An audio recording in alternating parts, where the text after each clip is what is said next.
영원하신 말씀 위에서 성령 인도하는 대로 행하며 주님 품에 항상 안식 얻으며 약속 믿고 굳게 서리라. 약속 믿고 굳게 서서 영원하신 말씀 위에 굳게 서리. 말씀 위에 굳게 서 그 말씀 위에 굳게 서리라. 구약성경 472페이지 정도 있습니다. 사무엘하 6장 1절에서 11절까지 말씀을 한 절씩 교도하시고 마지막 절은 함께 읽겠습니다. 1절 제가 먼저 읽습니다. 다윗이 이스라엘에서 뽑은 무리 3만 명을 다시 모으고 다윗이 일어나 자기와 함께 있는 모든 사람과 더불어 바알의 유다로 가서 거기서 하나님의 궤를 메어오려 하니 그 궤는 그룹들 사이에 자정하신 만군의 여호와의 이름으로 불리는 것이라. 그들이 하나님의 궤를 새 수레에 싣고 산에 있는 아비나답의 집에서 나오는데 아비나답의 아들 우사와 아요가 그 새 수레를 모니라. 그들이 산에 있는 아비나답의 집에서 하나님의 궤를 싣고 나올 때에 아요는 궤 앞에 가고 다윗과 이스라엘 온 족속은 잣나무로 만든 여러 가지 악기와 수금과 비파와 소고와 양금과 제금으로 여호와 앞에서 연주하더라. 그들이 나곤의 타작 마당에 이르러서는 소들이 띠므로 우사가 손을 들어 하나님의 궤를 붙들었더니 여호와 하나님이 우사가 잘못함으로 말미암아 진노하사 그를 그곳에서 치시니 그가 거기 하나님의 궤 곁에서 죽으니라. 여호와께서 우사를 치심으로 다윗이 분하여 그곳을 베레스 우사라 부르니 그 이름이 오늘까지 이르니라. 다윗이 그날에 여호와를 두려워하여 이르되 여호와의 궤가 어찌 내게로 오리오 하고 다윗이 여호와의 궤를 옮겨 다윗성 자기에게로 메어 가기를 즐겨하지 아니하고 가드 사람 오벳에돔의 집으로 메어 간지라. 여호와의 궤가 가드 사람 오벳에돔의 집에 석 달을 있었는데 여호와께서 오벳에돔과 그의 온 집에 복을 주시니라. 아멘. 오늘은 하나님의 일은 열심보다 순종이 먼저입니다 라는 제목으로 하나님 말씀 전합니다. 사랑하는 성도 여러분, 우리는 흔히 어떤 사람이 하나님을 위해서 열심히 일하는 모습을 보면 자연스럽게 그 사람을 아주 좋게 평가합니다. 새벽부터 교회에 나와서 봉사하고 또 시간을 내어서 헌신하고 또 예배를 위해서 애쓰는 모습을 보면 참 귀한 믿음이다 라고 생각하죠. 또 실제로 하나님께서는 우리의 그 열심을 기뻐하십니다. 그래서 성경에도 보면 로마서에서 열심을 품고 주를 섬기라 라고 이렇게 가르치기도 하죠. 그런데 오늘 본문은 우리에게 한 가지 더 중요한 질문을 던집니다. 바로 열심만 있으면 되는가 라는 질문이죠. 여러분, 다윗은 누구보다도 하나님을 사랑했던 그런 사람입니다. 그리고 하나님의 궤가 왕궁으로 오기를 너무너무 소망했던 그런 사람이죠.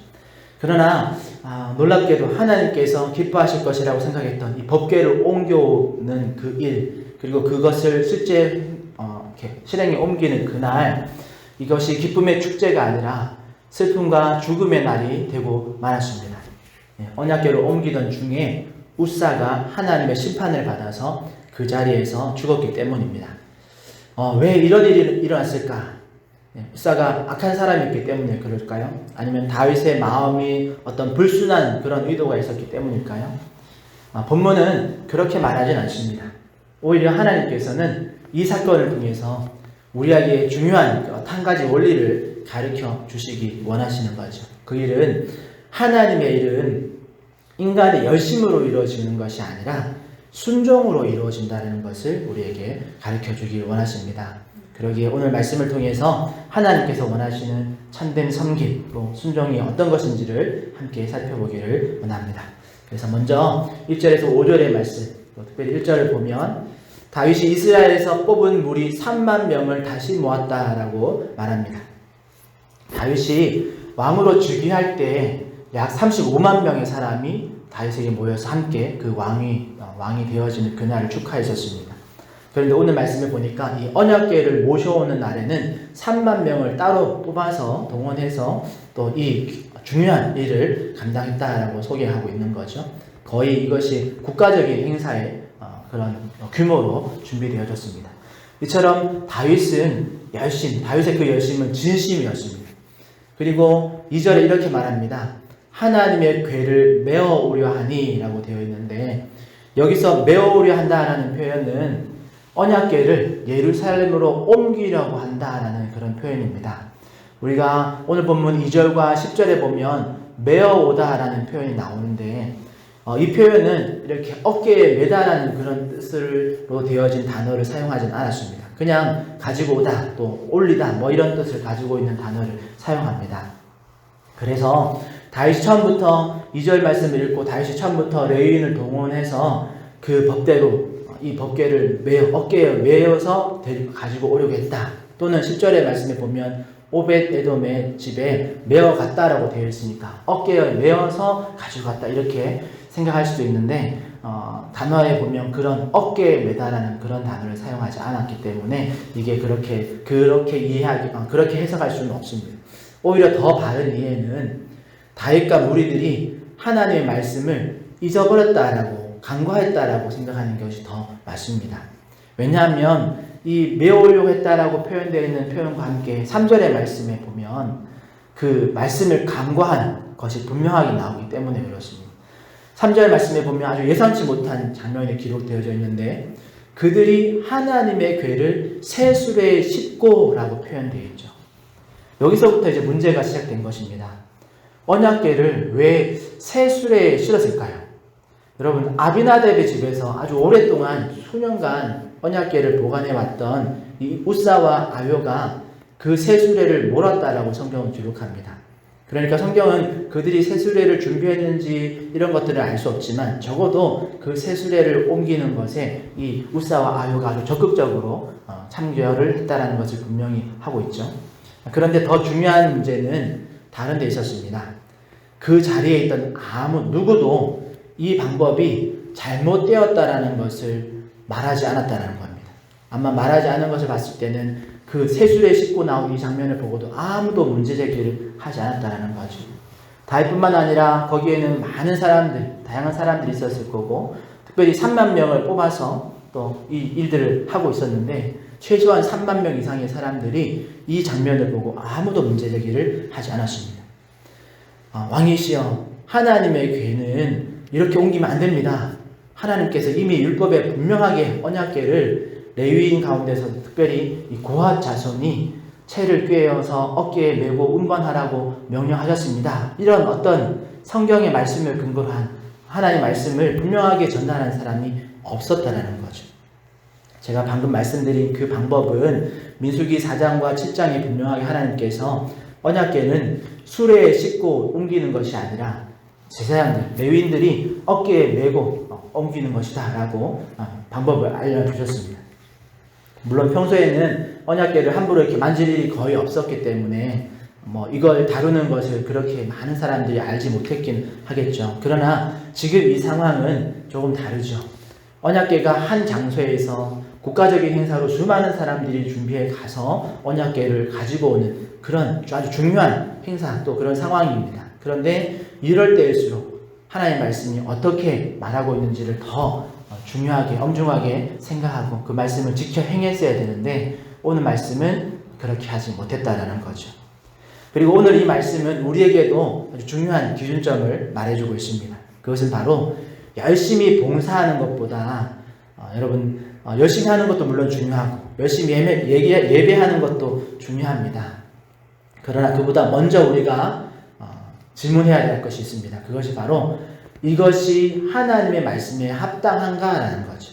이것이 하나님이 기뻐하시는 방법이 맞는가라는 질문을 항상 하셔야 됩니다. 훗날에 다윗이 이 실패를 통해서 중요한 사실을 하나 깨닫고, 하나의 말씀을 우리가 놓쳤구나라는 깨닫고, 오늘 본문에서 6장에서는 그 표현이 안 나왔기 때문에 오늘 표현이 동일하게 나와 있는 역대상 15장에 가면 역대상 15장 13절의 말씀을 보면 오늘 이 사건을 계기로 다윗이 깨달은 것을 이렇게 기록하고 있습니다. 15장 13절 제가 읽어드리면 전에는 너희가 매지 아니하였으므로 어깨에 매지 아니하였으므로 우리 하나님 여호와께서 우리를 찢으셨으니 이는 우리가 규례대로 그에게 구하지 아니하였음이니라 라고 되어져 있습니다. 여기 보면 분명히 다윗은 오늘 이 웃사가 죽은 이 사건 그리고 법궤를 옮겨오던 것이 멈춘 이 사건을 보고 웃사가 잘못했다라고 말하지 않습니다. 오늘 다윗이 깨닫고 나서 역대상 15장 13절에 기록해 놓은 표현에 보면 우리가 잘못했다라고 되어 있습니다. 그러니까 그 자리에 모였던 왕 그리고 온 공동체 3만 명 이상의 사람들 그 장면을 보고 있었던 모든 사람들이 잘못했다라고 말하고 있는 거죠. 그래서 우리가 그 규례대로 그에게 구하지 아니한 것에 대한 하나님의 심판이 있었다라고 기록해 놓았습니다. 그러니까 모든 사람들 그 장면을 보고 있던 모든 사람들이 말씀을 먼저 살펴보지 않고 그냥 사람의 생각에 따라서 판단에 따라서 그렇게 실수했다라는 것을 인정하는 그런 말을 기록해 놓았다라는 거죠. 그리고 이제 6절에 7절의 말씀을 보면 드디어 이제 그 법궤를 옮겨오는 일이 시작되어집니다. 3만 명의 백성이 함께하고 있었고 또 6절 7절에 보면 각종 악기가 울려 퍼집니다. 다윗이 준비해 간 그런 찬양대 모든 이런 사람들이 그렇게 찬양하면서 또 악기를 연주하면서 이 하나님의 궤가 옮겨가는 그날을 기뻐하고 축복합니다. 이게 겉으로 보기에는 정말 최고로 잘 준비되어진 어떤 예배 또 어떤 행사의 모습이죠. 그런데 6절에서 이 모든 분위기가 한순간에 이렇게 바뀝니다. 낙원의 타작마당에 이르러서 소두리 띠므로 웃사가 손을 들어 하나님의 궤를 붙들었다라고 되어 있죠. 여러분 우리가 보기에는 우리가 일반적으로 보는 상식으로 생각해 보면 소가 뛰고 법궤가 이제 흔들리고 떨어질 것 같으니까 법궤를 잡는다라는 건 사실 우리가 상식적으로 생각해 보면 당연한 것 아닌가라고 생각할 수 있습니다. 법궤가 떨어지면 안 되니까 붙잡은 것 아닌가라고 생각할 수 있습니다. 어떻게 보면 반대로 생각해 보면 법궤를 보호한 것을 칭찬해야 되지 않을까라고 생각할 수도 있습니다. 대부분의 사람들이 그렇게 생각할 것인데 문제는 7절 말씀을 보니까 이 웃사가 법궤를 붙들은 것에 대한 하나님의 평가가 나오는데 7절에 보니까 여호와 하나님이 웃사의 잘못함으로 말미암아 진노하사 그를 그곳에서 치시니 그가 거기 하나님의 궤 곁에서 죽으니라 라고 기록되어져 있죠. 법궤를 넘어질 것 같은 법궤를 붙든 것에 대해서 하나님이 심판하셨다. 그런데 그것이 웃사의 잘못이었다라고 기록하는 겁니다. 왜 하나님께서 이렇게까지 하셨을까요? 단순히 법궤를 만졌기 때문일까요? 물론 그것도 이유 중에 하나에 속합니다. 왜냐하면 민수기 4장 15절의 말씀에 보면 하나님께서 분명하게 이 법궤를 다루는 일에 대해서 구체적으로 기록해 놓았는데 민수기 4장 15절을 제가 읽어드리겠습니다. 진영을 떠날 때에 아론과 그의 아들들이 성소와 성소의 모든 기구 덮는 일을 마치거든. 이 말은 제사장들이 성소의 기물들을 다 이렇게 포장하고 나면 그 헤달의 덮개 이런 것들로 다 덮어야 됩니다. 그냥 뭐죠? 안 덮고 모양 그대로 이렇게 들고 가는 일을 금했습니다. 그래서 그걸 다 덮고 나면 고아세 자손들이 와서 그것을 다 맬 것이니라. 어깨에 맬 것이니라. 그러나 성물은 만지지 말라. 그들이 죽으리라. 회막 물건 중에서 이것들은 고아 자손들이 맬 것이며 라고 기록되어 있습니다. 그러니까 레위인 고아 자손들이 이렇게 체에게에서 매더라도 그 매는 것은 허락되었지만 직접 그 성물을 만지는 것은 허락되지 않았다라는 거죠. 그런데 저는 여기서 한 가지 더 질문을 해보아야 된다고 생각합니다. 왜냐하면 그 질문은 하나님께서 왜 이 순간에 소들을 이렇게 뛰게 하셨을까라는 질문이죠. 본문을 보면 법궤가 떨어졌다라고 말하진 않습니다. 그냥 하나님께서 소들을 뛰게 하셨다. 그래서 수레가 흔들렸을 뿐이죠. 아직 법궤가 뭐 떨어지거나 뭐 그런 상황이 벌어진 건 아닙니다.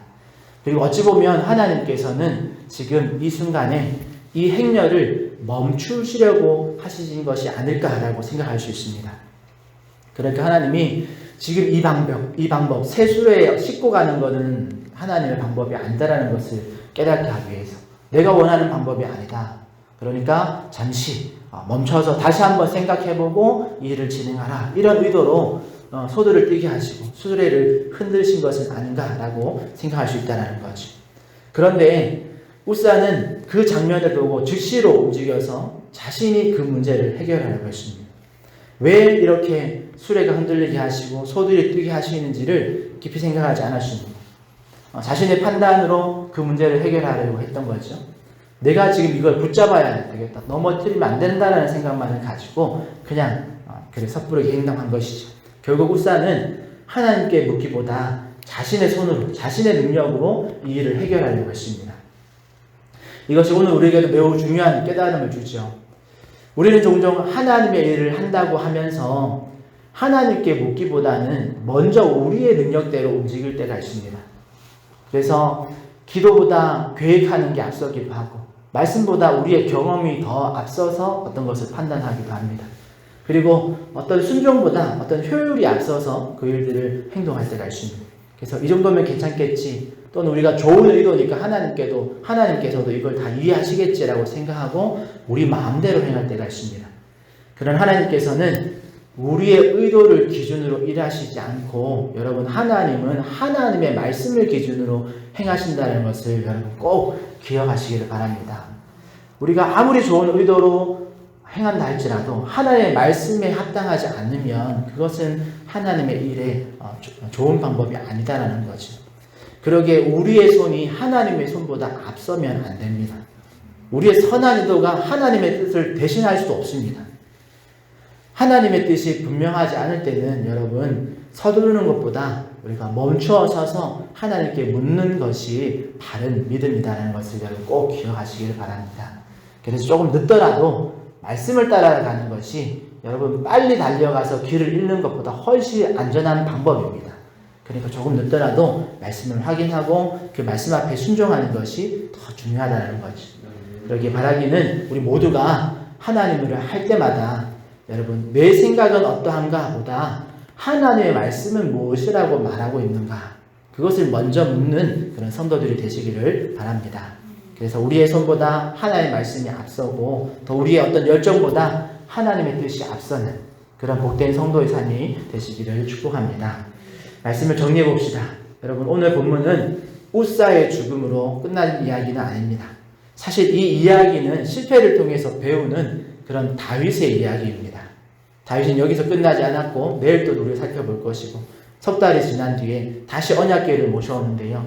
그런데 다시 옮겨올 때는 방법을 완전하게 다르게 합니다. 말씀을 찾아보고 왜 그 일이 일어난지를 확인한 이후에 역대상 아까 15장 13절에서 다윗이 그렇게 고백했었죠. 우리가 규례대로 그에게 구하지 아니하였습니다. 하나님께 묻지 않고 하나님의 규례에 대해서 확인하지 않고 행한 것에 대한 실수를 인정하고 잘 준비해서 레위인들을 대동하고 그리고 고아 자손들을 대동하고 어깨에 매는 방법으로 이제 다시 법궤를 옮겨오게 된다는 거죠. 그러게 여러분, 다윗은 이 사건을 통해서 우사를 탓하지도 않았고 아비나답의 집을 탓하지도 않았고 레위인들을 탓하지도 않았습니다.